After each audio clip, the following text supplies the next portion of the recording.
Bonsoir, fidèles abonnés, nouveaux abonnés et fouineux avertis. Bienvenue à Audit Fonctionnaire Québec, les yeux, les oreilles et les voix des citoyennes et citoyens. Aujourd'hui, à Capsule AFQ, le fonctionnement de l'État où il règne ignorance, tyrannie et gaslighting. Le gaslighting fonfonarial, c'est lorsque les fonfons ils délèguent leurs devoirs et leurs responsabilités aux citoyens. Il y a deux avertissements avant de commencer. C'est que lorsque c'est légal pour les gouvernements et illégal pour les citoyens, ça, c'est de la tyrannie. Et le deuxième avertissement, c'est les lois sont écrites par les fonds-fonds et pour les fonds-fonds. Donc, c'est ce qu'on va voir aujourd'hui dans les quelques exemples que je vais donner. Puis c'est à nous autres, les citoyens. C'est nous autres qui payent. C'est à nous autres, les citoyens, de se plaindre et de faire changer ces choses-là. Si on attend après les fonds-fonds pour faire ça, on verra jamais le bout. Donc, avant de commencer à parler de ça, je veux vous référer au reportage de AFQ Info, Flash Info, qui a fait un reportage sur le cercle des tyrans. C'est eux autres qui administrent le fonctionnement de l'État. Donc, c'est important de savoir. Le lien va être dans la description. Puis, bon visionnement.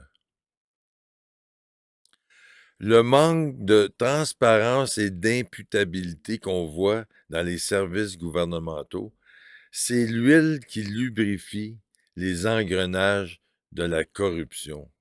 Fait que là, il y a un ménage à faire dans la culture, puis c'est à nous, les citoyens, de retrouver la solidarité, puis de faire ces changements-là. Je vous amène à regarder ici les banderoles que je fais dans tous mes reportages. C'est pour exprimer mon opinion sur le sujet. Donc, ici, le Québec, avec plein de silos qu'on retrouve ici. Bon, mais ça, c'est pour dire qu'il y a trop de silos dans les services gouvernementaux. Il y a trop de silos. Arrêtez-moi ça. Il y a un ménage à faire là-dedans. Et puis les engrenages du système sont amochés, sont désuètes, puis une restructuration à faire. Puis c'est ça il faut qu'on fasse, puis je vais vous suggérer des solutions. Les gouvernements, c'est plutôt les fonctionnaires, parce que c'est les fonctionnaires qui appliquent les lois qui sont écrites. Donc, le fonctionnement de l'État, c'est de réglementer, c'est de structurer, c'est de superviser et c'est de policer. Puis qui s'occupe de faire ça? C'est le cercle des tyrans. C'est pour ça que c'est important de voir le reportage de AFQ Flash Info. Puis qu'est-ce qu'ils font? Qu'est-ce qui se passe? C'est que c'est pas ça qu'ils font. Qu'est-ce qu'ils font, les autres? C'est ils surréglementent, ils procrastinent, ils tyrannisent, puis ils abrutissent. Quand on vit seul sur une île déserte, comme beaucoup de citoyens pensent le faire, ben il n'y en a pas de problème, on fait ce qu'on veut, puis il n'y en a pas de règles. Les règles sont dans ma tête. Mais déjà là, quand il y a juste une personne qui se rajoute, ben là, il commence à avoir des règles.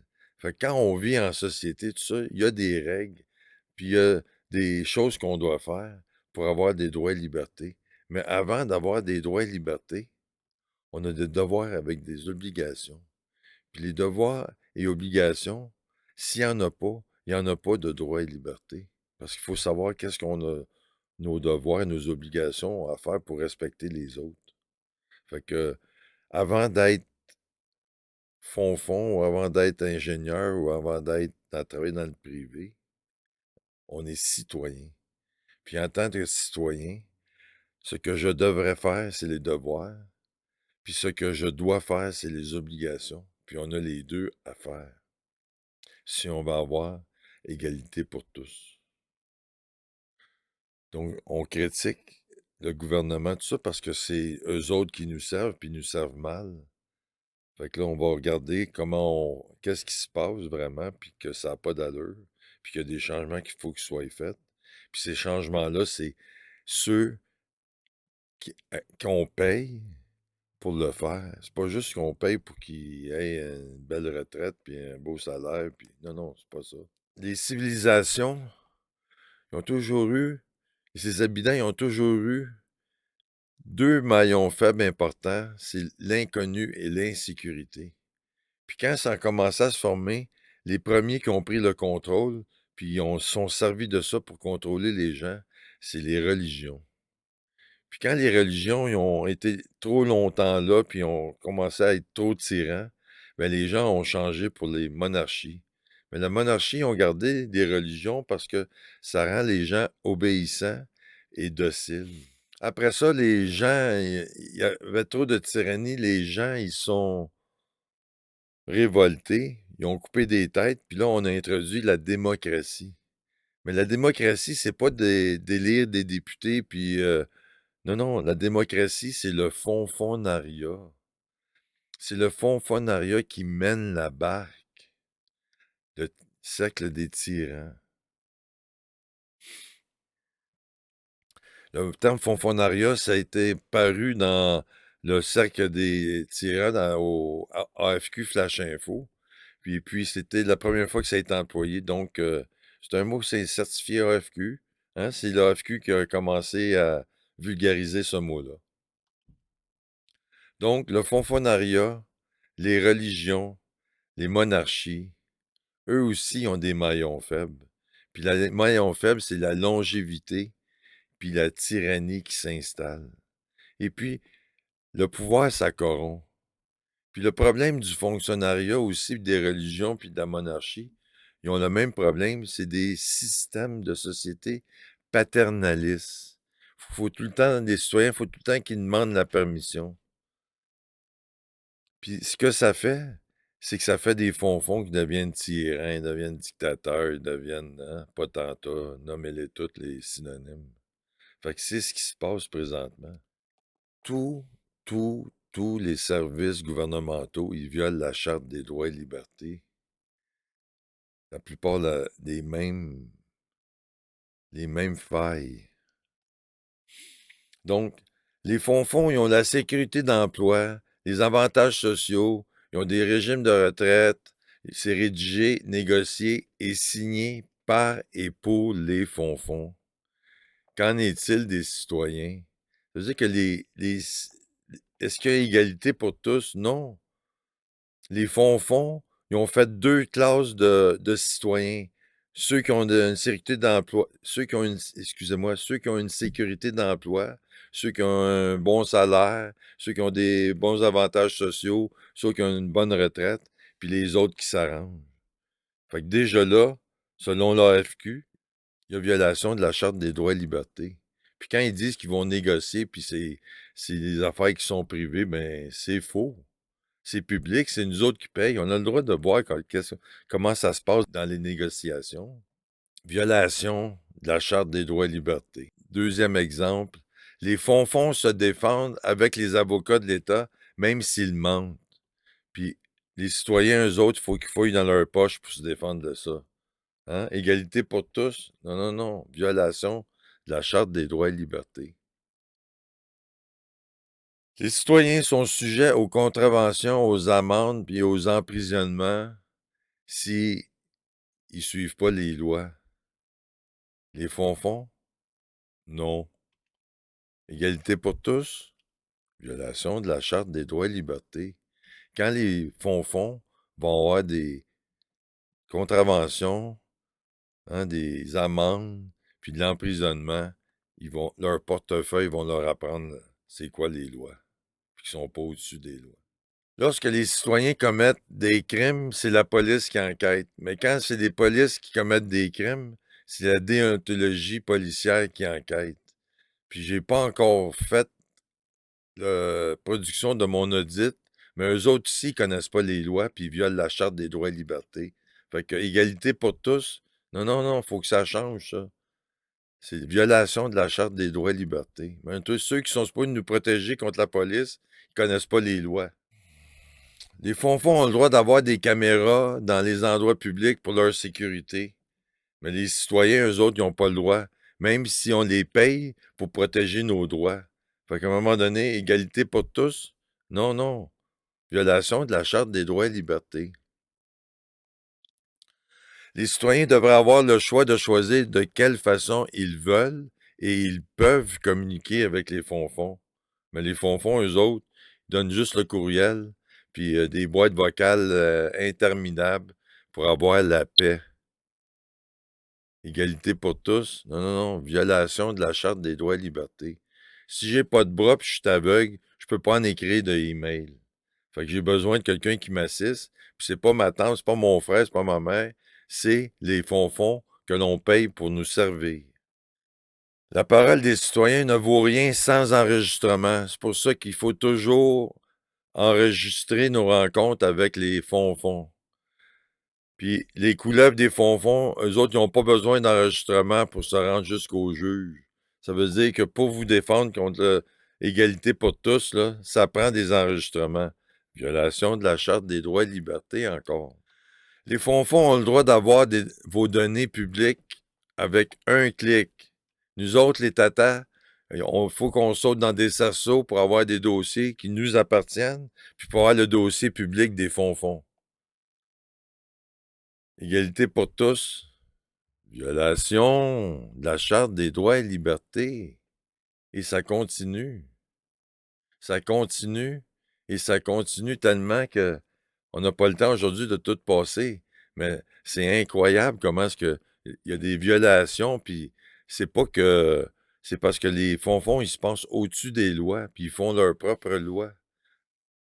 Fait qu'on fonctionnement de l'État.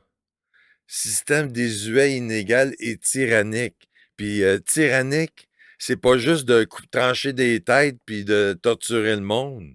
Ça commence par des grades. Puis il y a de la tyrannie. Je vais vous le prouver, je vais vous le montrer. Fonds souverain, tyran et ignorant. Puis ignorant, là, quand tu essaies de leur montrer, de dire que c'est ça la loi, les autres, là, les oreilles se bougent, puis le cerveau ne fonctionne plus. Omerta et complaisance mur à mur. Oui, parce que quand tu vois les autres fonds qui travaillent avec toi faire violer des lois puis tu te fermes les yeux, ben t'es complaisant puis t'es complice. Puis ça, c'est l'omerta. Puis ça, à un moment donné, il faut que ça arrête. Gaslighting généralisé. Puis des gaslighters, là, ceux qui allument la mèche, là, dans les fonds, là, c'est généralisé. Jusqu'à présent. Citoyens protégés par la charte, c'est ce que pensent les fonds. Fait que à tous les jours, on se fait violer nos droits et libertés. Fonctionnement de l'État avec Internet 3.0. Je suis fatiguant avec l'Internet 3.0, mais l'Internet 3.0, c'est la suite de l'évolution de la civilisation. C'est ce qui va nous amener à une autre étape, une autre façon de vivre. Donc, l'Internet 3.0, je vais faire une spécification, tu sais, parce que les gens ils me parlent souvent que le 5G, ils mélangent le 5G et l'Internet 3.0. L'Internet 3.0, c'est la structure de l'Internet, tandis que le 5G, c'est la connectivité de l'Internet mobile. Donc, la vitesse. Donc, on passe d'un 4G au 5G, qui est 10 fois plus vite. Puis ça s'en vient bientôt en 2030. C'est le 6G qui va être 100 fois plus vite que le 5G. Fait que ça n'a rien à voir avec l'Internet 3.0. Ben, ça va aider l'Internet. L'Internet 3.0 va en bénéficier, mais c'est deux choses différentes. Donc, laissez-moi faire l'histoire ou la petite histoire de la gestion de l'information selon l'AFQ. Donc, en premier, les gens ont commencé à garder l'information avec des tablettes d'argile. Après ça, ce qu'ils ont inventé, c'est le papyrus. Le papier est venu après. Après ça, ça a été les ordinateurs avec Colossus Mark I. Après ça, de là, des bases de données gigantesques est arrivé l'ordinateur personnel qui a permis la création de l'Internet 1.0, où c'était seulement des bases de données où on pouvait regarder. Après ça, il y a eu une évolution. Il est arrivé l'Internet 2.0, l'achat en ligne, les réseaux sociaux, l'évolution qu'on voit présentement. Mais là, on travaille depuis peu près une douzaine d'années sur l'Internet 3.0. Puis l'Internet 3.0, c'est la nouvelle structure de la société. Citoyennes et citoyens au pouvoir. C'est ce que permet l'Internet 3.0. C'est l'élimination des tierces partis. C'est ce que l'AFQ appelle la peuplocratie, le peuple qui va voter les lois. C'est la démocratie 2.0, où est-ce que c'est vraiment le peuple qui est au pouvoir. Donc, tous les rôles vont être inversés. Hein? On va être nous autres en premier, puis après ça, on va décider comment ça se passe dans notre société. Ça, c'est certifié AFQ. Donc, la structure présente de la gestion de l'information, comment ça fonctionne, c'est que chaque palier de gouvernement, chaque service gouvernemental, ils ont des bases de données où est-ce que toutes vos informations se retrouvent. Donc, toutes vos informations se retrouvent dans un paquet de bases de données qui sont vulnérables. Oui. Puis on peut étendre ça aussi au marché privé. Donc, avec l'Internet 3.0, chaque citoyen va avoir sa propre base de données. Donc, ces données vont être confidentielles. Qu'est-ce que ça va permettre, l'Internet 3.0? C'est l'élimination des intermédiaires. Ce qui veut dire que plus besoin de notaire pour vendre une maison, plus besoin de banque pour gérer son argent. Donc, à l'Internet, les gens vont être payés pour répondre à des sondages. Les gens vont être payés pour le futur Facebook quand ils vont vouloir utiliser leurs données. Puis au niveau des données du gouvernement, ben, ça va être possible d'avoir, au lieu d'avoir des fonctionnaires qui attendent qu'on demande une copie de notre certificat de naissance, ben notre certificat de naissance va être émis une fois dans notre vie, dans notre base de données. Puis quand on aura besoin, ben, c'est à nous de en donner des copies à qui de droit. C'est la libération aussi des services financiers. Oui, avec des crypto-monnaies, surtout avec l'Ethereum. Puis l'Ethereum, laissez-moi vous montrer. L'Ethereum. L'Ethereum, c'est la deuxième plus grande. Oups, c'est la deuxième plus grande crypto-monnaie présentement. Puis l'Ethereum, il y a une particularité, c'est dans la famille des contrats intelligents. Donc, l'Ethereum permet de libéraliser tous ces services financiers-là. Donc, tous les services, on parle de la bourse, on parle de tous ces services financiers-là, ça va revenir sur l'Internet 3.0 parce que c'est plus vite et moins cher. Donc, l'Ethereum, qui est la deuxième plus grande crypto-monnaie, va aider à libéraliser les produits financiers. Aujourd'hui, c'est pas possible d'acheter 10 d'une action de Tesla ou d'une action de Google, mais c'est possible d'acheter 10 de n'importe quelle crypto-monnaie. Donc, c'est ça qui va rendre la libéralisation des produits financiers. Et on arrive au plus important, c'est le pouvoir aux citoyens, c'est nous autres qui va voter. Arriver à là, ça prend la responsabilité personnelle. Il faut se défaire de ces sociétés paternalistes où est-ce qu'il faut toujours demander. Donc, c'est à nous autres, on vient là, à nos devoirs puis nos obligations de prendre nos responsabilités.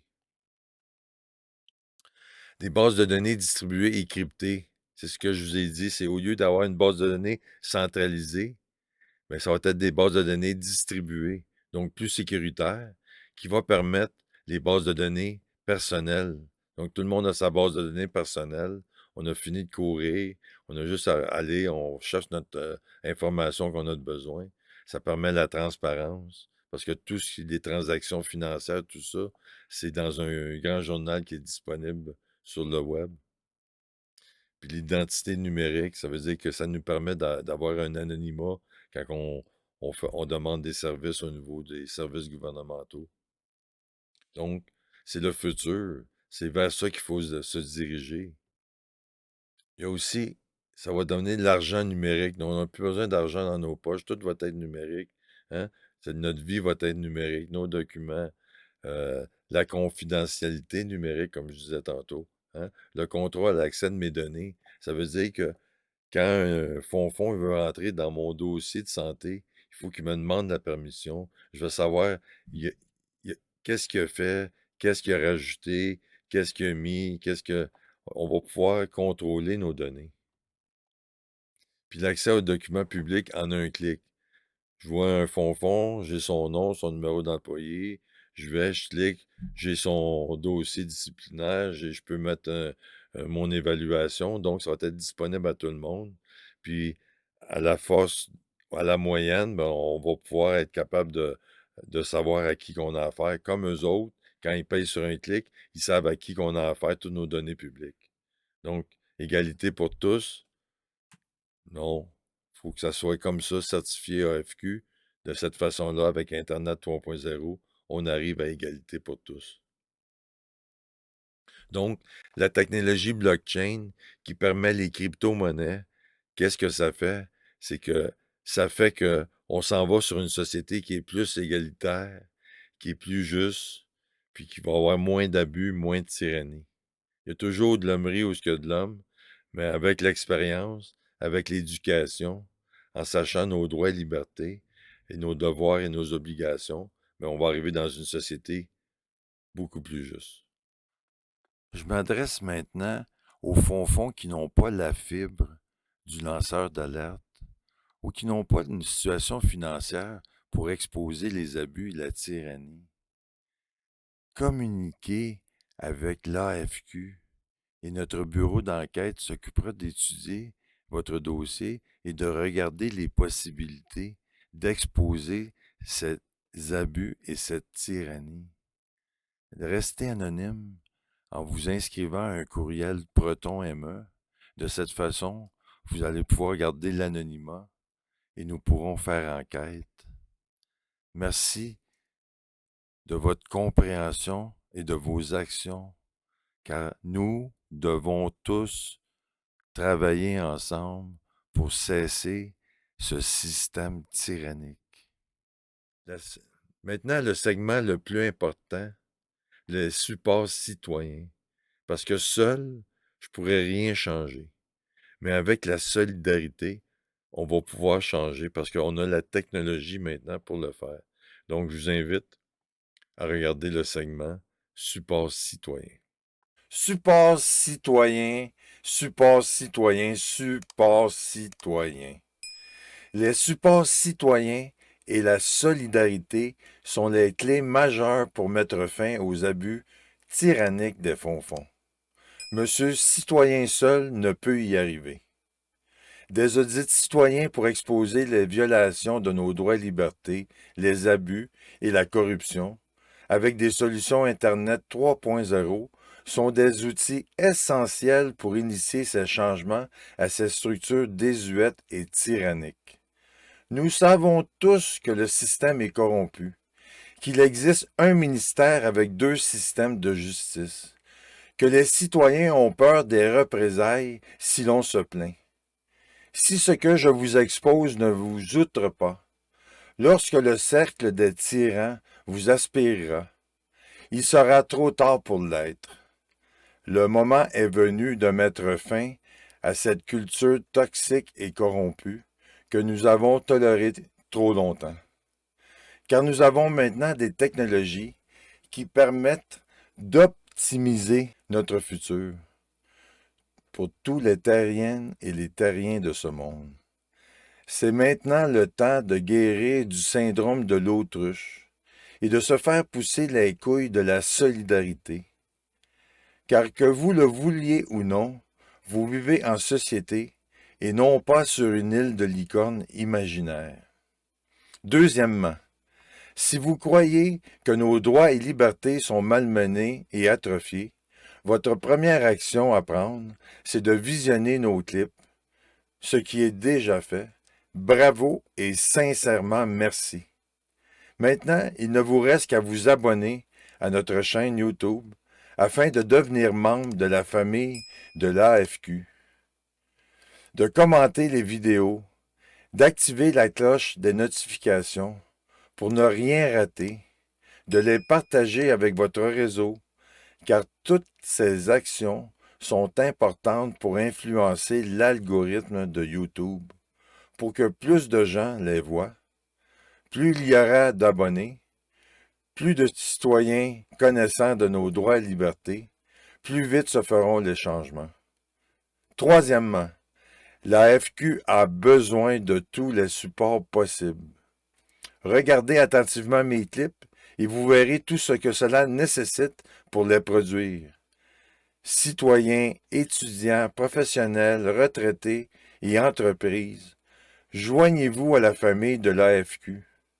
Les journalistes, artistes, chefs d'antenne, caméramans, médias sociaux, sciences de la gestion, informaticiens, programmeurs, synergologues, langage des signes, traducteurs, narrateurs, chauffeurs, alouettes. Ah! Voici la parfaite occasion de vous joindre à la famille de l'AFQ pour accomplir vos devoirs et obligations de citoyens et de citoyennes, pour un meilleur vivre ensemble. Et finalement, pour les entreprises et citoyens qui ont la capacité financière de supporter nos activités à temps plein, voici les 3 façons de supporter financièrement la famille de l'AFQ. Les dons physiques sont aussi appréciés. Caméra, ordinateur, véhicule, essence, info nuagique, branchement Internet. Vous savez comment vous pouvez vous-même participer. Vous pouvez numériser les codes QR ou retrouver les liens dans les commentaires. Connaître nos droits et libertés et la solidarité sont les outils essentiels pour mettre fin au cercle des tyrans. Bienvenue à tous dans la famille de l'AFQ pour une société plus juste, égalitaire et respectueuse. Merci pour vos commentaires, votre support et vos contributions. Voilà, c'était la vision de l'AFQ sur le fonctionnement de l'État. J'espère que cela vous a plu et bien renseigné. J'attends vos commentaires et suggestions, ainsi que vos critiques. Et oui, les critiques ne sont pas des commotions cérébrales, ce sont simplement des outils pour s'améliorer. Sur ce, je vous dis bonsoir.